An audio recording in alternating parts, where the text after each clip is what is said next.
autant de fois, tu allais battre autant de fois l'adversaire d'Israël. Mais puisque tu as tiré 3 fois ta flèche, c'est 3 fois que tu vas les battre. Alléluia. C'est-à-dire que les chiffres, les nombres utilisés dans la Bible sont prophétiques. Alléluia. Pas vraiment sont prophétiques.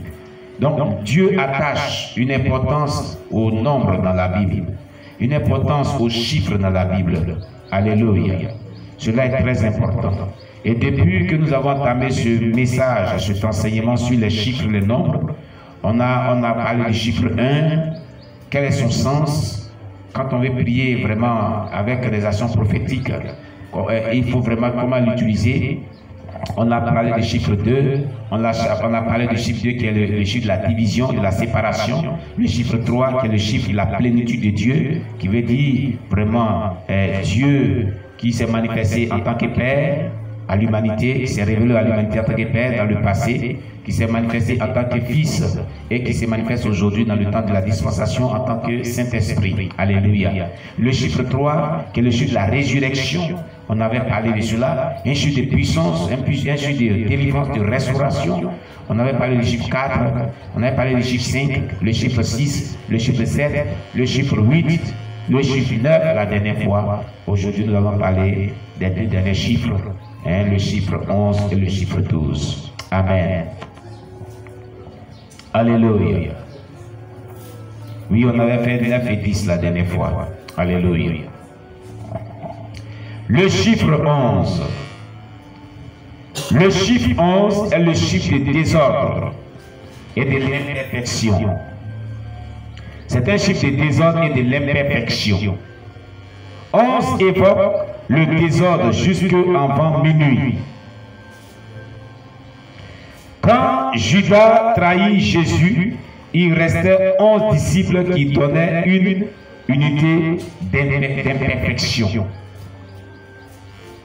Ce n'était pas en vain lorsque tu avais choisi les 12 disciples. C'était un chiffre complet, un chiffre parfait, qui reflétait les 12 tribus d'Israël. Alléluia. Mais vous voyez que quand Judas a trahi Jésus, il allait se pendre, il allait se faire tuer. Lui-même s'est tué. Il y avait donc une imperfection dans le chiffre de Dieu concernant les disciples. Et Dieu il a suscité cette inspiration, disons, aux apôtres qui étaient restés pour qu'on choisisse un autre apôtre, un autre disciple à la place de Judas pour que le nombre des disciples soit parfait. C'était un désordre. Amen. Le chiffre 11, je le répète, est un chiffre de désordre et de l'imperfection.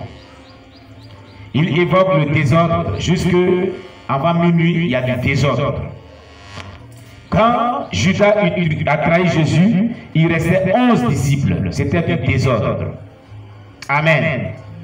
Alors qu'est-ce que vous allez faire lorsque vous utilisez les prières lyriques à caractère prophétique avec les versets bibliques qu'on proclame, ou bien quand vous devez faire une action prophétique inspirée de Dieu, vous pouvez le faire 11 fois pour semer le désordre dans le camp de l'adversaire.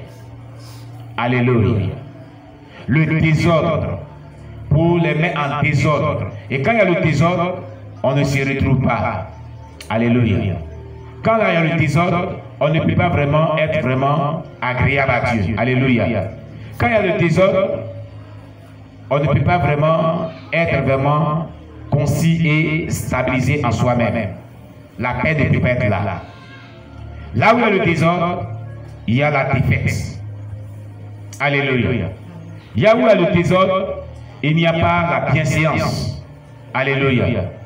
C'est pourquoi le chiffre 11, il y a un chiffre que lorsqu'on prie, ou bien lorsqu'on pose une action prophétique et qu'on l'utilise, il sème le désordre contre l'ennemi. Amen, amen. Voilà.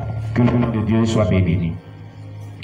Le chiffre 12, c'est tout ce que nous pouvons dire sur le chiffre 11. Le chiffre 12 évoque la perfection gouvernementale. La perfection gouvernementale. Alléluia. Pourquoi on parle de la perfection gouvernementale?